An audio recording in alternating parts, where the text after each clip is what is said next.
Est-ce que vous connaissez Judas, l'homme qui a trahi Jésus avec une somme dérisoire en le livrant à ses bourreaux, ce qui a provoqué sa crucifixion? Judas est le traître que tout le monde connaît, mais il n'est pas le seul. L'histoire regorge d'hommes ambitieux, prêts à tout pour sauver leur place ou servir leurs intérêts. Et pourtant, ces actes souvent égoïstes ont changé le cours de l'histoire. Alliances brisées, régimes renversés, batailles perdues et même crimes de masse, voici ce que ces trahisons ont provoqué. Sans plus attendre, premier traître. On commence avec un Français, une véritable girouette de la politique. Il a exercé plus de 50 ans en politique et servi 5 régimes différents. Il est en plus un grand personnage de la Révolution française. Son nom, Charles Maurice de Talleyrand-Périgord. Attends, comment il a fait pour tenir aussi longtemps? Bah justement, c'était un pro de la trahison. Et il commence très fort, car son premier acte politique, c'est de trahir son ordre. La noblesse. Car oui, être noble et favorable à la révolution, c'est comme être écolo et PDG total. Incompatible. Sauf que ça, c'est l'apéro. Talleyrand a fait bien pire. Il faut savoir qu'il était aussi évêque, donc homme d'église, mais ça ne l'a pas empêché d'être favorable à un texte qui nationalise les biens de l'église. Mais c'est seulement là qu'il commence à faire parler de son talent de traître, car en échange de son investissement pendant la Révolution, il réussit à décrocher un poste de ministre sous le Directoire, et pas n'importe lequel, celui des Relations extérieures. Pour rappel, le Directoire, c'est le gouvernement de la Première République, mis en place après la Révolution. Mais attends, il est ministre sous le Directoire, mais je croyais que c'était aussi un allié fidèle de Napoléon, donc littéralement le mec qui a fait un coup d'état contre le Directoire.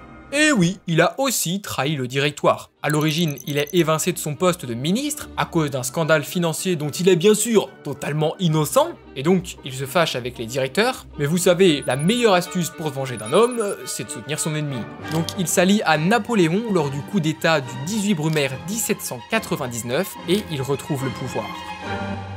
Il a plus qu'à trahir Napoléon maintenant. Ouais, c'est ce qu'il a fait. Non. Si, je t'assure. Il faut savoir que Napoléon a lancé des guerres un peu partout en Europe, et il a conquis de nombreux territoires. Mais face à la montée en puissance française, une coalition d'États européens s'est dressée contre Napoléon pour la 6e fois. La situation est donc très tendue, et Napoléon charge Talleyrand, son ministre des Affaires étrangères, d'aller négocier une alliance avec la Russie. Et du coup, il a fait quoi, Talleyrand? Il a convaincu le tsar Alexandre Ier de justement ne pas s'allier avec Napoléon, qui, avec cette opération, perd un de ses principaux alliés. Cette trahison précipite la chute de l'Empire. Et le comble du culot, c'est que c'est Talleyrand lui-même qui fait proclamer la déchéance de l'empereur. Ouais, et juste après ça, c'est lui qui négocie au nom de la France lors du congrès de Vienne.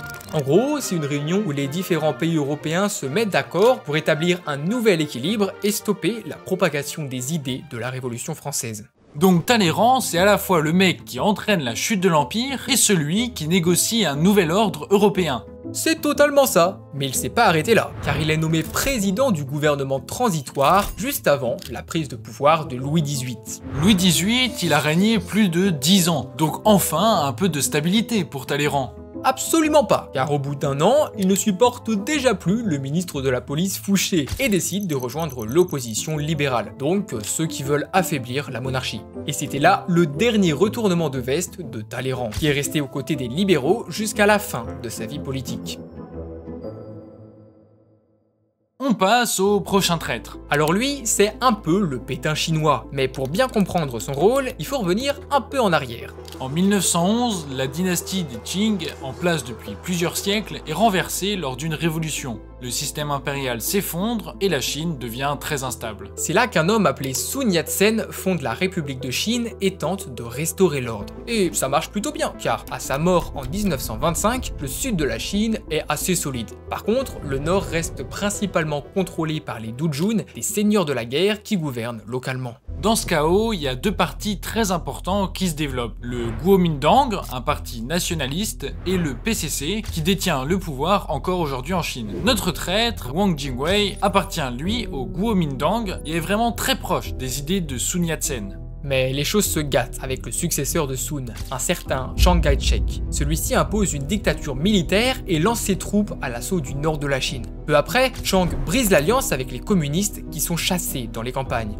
Mais au même moment, la crise économique de 29 éclate et se propage dans le monde entier. Elle fait particulièrement mal au Japon, qui avait déjà des difficultés économiques. Et c'est pour ça que dès 1931, le Japon envahit la Mandchourie, une région stratégique de la Chine.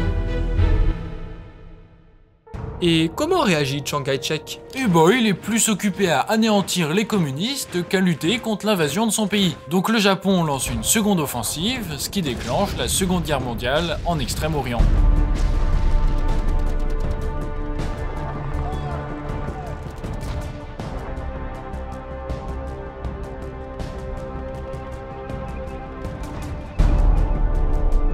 Les Nippons commettent des atrocités, comme le massacre de Nankin où entre 40 000 et 200 000 Chinois sont tués, ainsi qu'entre 20 000 et 80 000 viols sont commis, d'après les estimations.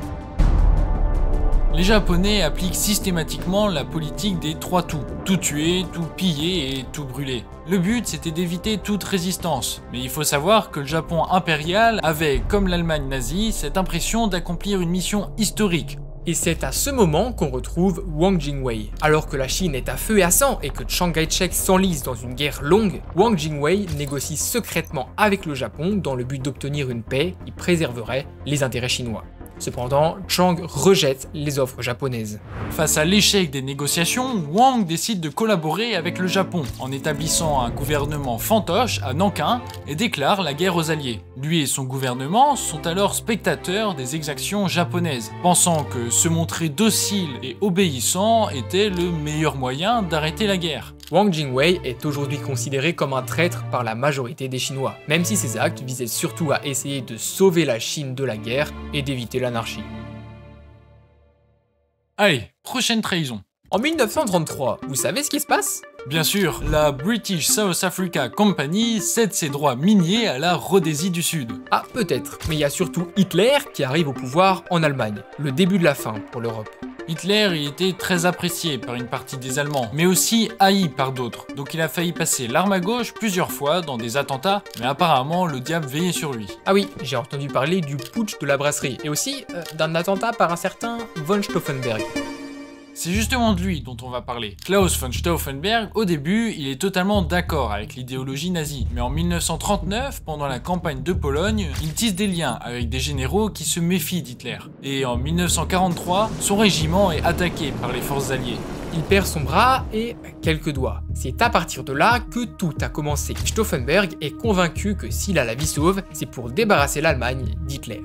Mais bon, il est quand même blessé et il ne peut plus servir au front. Du coup, il obtient un poste au plus près d'Hitler et au milieu de généraux qui prévoient un coup d'état, les mêmes qu'en Pologne. Et depuis 1939, le plan du putsch a bien avancé. Et il faut savoir qu'Hitler était très paranoïaque, donc un plan d'urgence qui permet d'assurer la continuité du régime, il est vraiment pour. Sauf que le piège, il est là. Le général Olbricht notamment a imaginé un plan qui, en cas de grave soulèvement de la population, de mutinerie ou même du décès d'Hitler, permet de désarmer tous les SS et de confier le gouvernement à la Wehrmacht en toute légalité. Ça, c'est le plan Valkyrie. Il reste plus qu'à provoquer la mort d'Hitler. Le plan, c'est de le tuer avec une bombe, cachée dans une valise. Mais les traîtres veulent avoir tout le gratin nazi, avec Himmler, Göring, donc ça retarde l'opération. Mais le 20 juillet 1944, tout bascule. Stauffenberg dépose sa valise sous la table, autour de laquelle se tiennent tous les plus hauts placés du régime, dont Hitler. Il quitte la pièce pour un soi-disant appel téléphonique, mais ne revient jamais.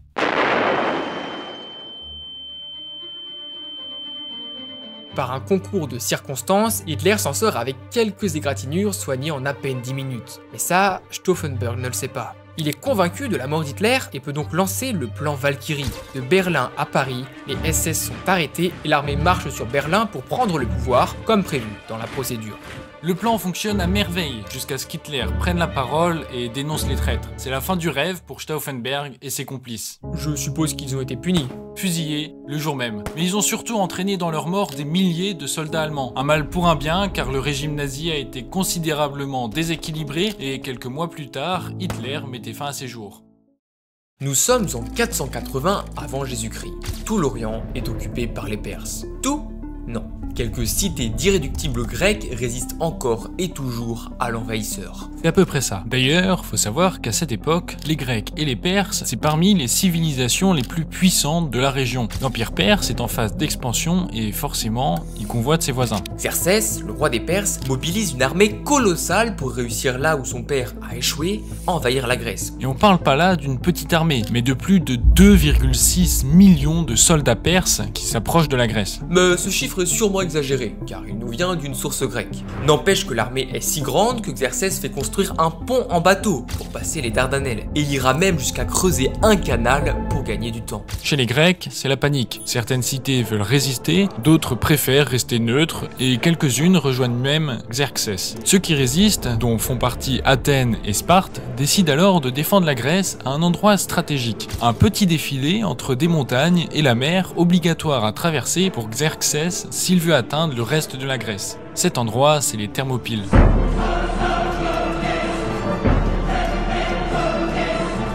7000 Grecs, dirigés par Léonidas et sa garde de 300 Spartiates, s'y installent alors et construisent des fortifications pour empêcher les Perses de passer.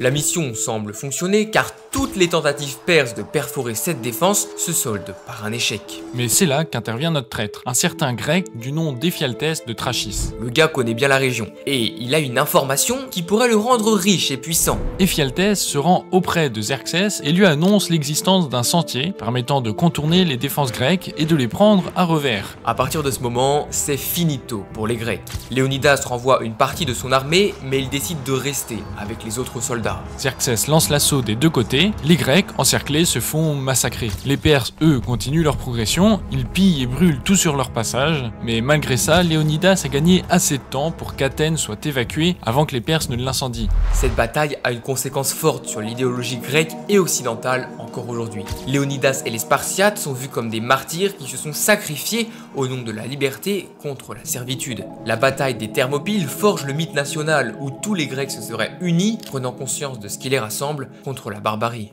Et Éphialtès, qu'est-ce qui devient ? Pas ce qu'il aurait voulu en tout cas, car Xerxès ne lui a rien donné. Et le pire dans tout ça, c'est que les Grecs ont mis une prime sur sa tête pour se venger. Et 10 ans plus tard... Aujourd'hui encore, son nom signifie cauchemar en grec. On peut dire qu'ils ont vraiment pas apprécié le coup tordu. Malgré ça, un an après la bataille des Thermopyles, les Perses sont définitivement vaincus à Platée et leur menace ne planera plus directement en Grèce.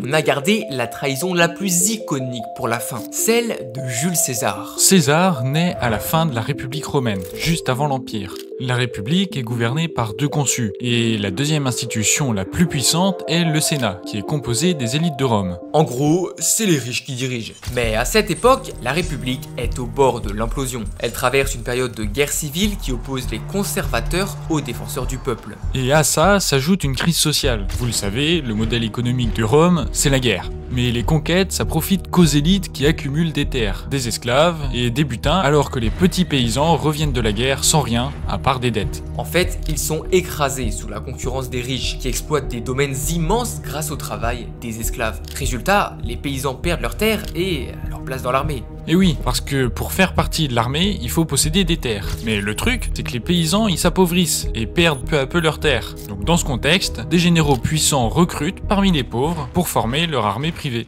Bref, c'est le bordel. De son côté, César connaît une ascension fulgurante. D'abord, il est prêtre, et ensuite il gravit les échelons et devient même Pontifex Maximus, donc chef religieux à vie. Et ensuite, il monte encore en puissance sur la scène politique. Contraint à l'exil, César se retrouve en Asie, là où il forge une première expérience militaire en combattant le royaume du Pont de Mithridate VI. D'ailleurs, on parle de la mort hilarante de Sbolos dans cette vidéo. De retour à Rome, César gagne en popularité comme organisateur des Jeux, et c'est là qu'il intègre une alliance politique hyper importante, composée de Crassus, l'un des mecs les plus riches de Rome, et de Pompée, un chef militaire très puissant. Cette alliance, c'est le triumvirat. Mais ça ne lui suffit pas. Après un mandat de consul, César veut égaliser la gloire militaire de Pompée. Pour ça, il se tourne vers les Gaules. La conquête est difficile, notamment face à la résistance de Vercingétorix, qui unit les Gaulois contre Rome. Ça mène à l'iconique bataille d'Alésia, où César encercle les Gaulois dans une double fortification en les laissant crever de faim jusqu'à ce qu'ils capitulent. Finalement, Vercingétorix est capturé et la Gaule soumise. Mais à Rome, la situation dégénère. Les sénateurs sont effrayés par la montée en puissance de César et le déclarent ennemi de la République. Mais César, il compte pas se laisser faire et il franchit le Rubicon, un acte de défi qui déclenche une guerre civile. Sans grande résistance, il s'empare de Rome et écrase Pompée lors de la bataille de Pharsale. Après avoir vaincu tous ses ennemis, il se fait élire dictateur de Rome. Mais attention, à l'époque, le statut de dictateur est temporaire. Il ne dure que 6 mois et vise à rétablir l'ordre dans la République. Sauf que César, il va encore plus loin et se fait élire dictateur à vie. Il installe un culte de la personnalité. Par exemple, son visage figure sur des pièces de monnaie, un honneur traditionnellement réservé aux dieux. Mais la toute-puissance du dictateur inquiète beaucoup certains sénateurs qui vont prendre une décision radicale. Le 15 mars, -44, alors que César entre au Sénat pour une réunion, rien ne laisse présager ce qui va se passer. Soudain, plusieurs sénateurs, donc des anciens alliés de César, se jettent sur le dictateur, des poignards en main. César est assassiné de 23 coups de poignard. Le dernier coup est d'ailleurs porté par Brutus. En voyant ça, César aurait dit « Tu coq mi fili », traduction « Toi aussi, mon fils ». Alors attention, Brutus c'était pas du tout le fils de César, mais c'était juste le fils d'une de ses maîtresses. Les sénateurs pensaient sauver la République en éliminant César, mais c'est tout l'inverse qui se produit, car sa mort plonge Rome dans un chaos encore pire. Une guerre oppose césariens et républicains, puis une autre s'engage entre Octave, son fils adoptif, et Marc-Antoine, son ancien général. Octave l'emporte à la bataille d'Actium et met fin à la République. Il devient Auguste, premier empereur de Rome. Les sénateurs ont poignardé César pour sauver la République, mais ils ont scellé la naissance de l'Empire. Comme quoi, 23 coups de poignard suffisent pour arrêter un homme, mais pas pour enterrer ses idées.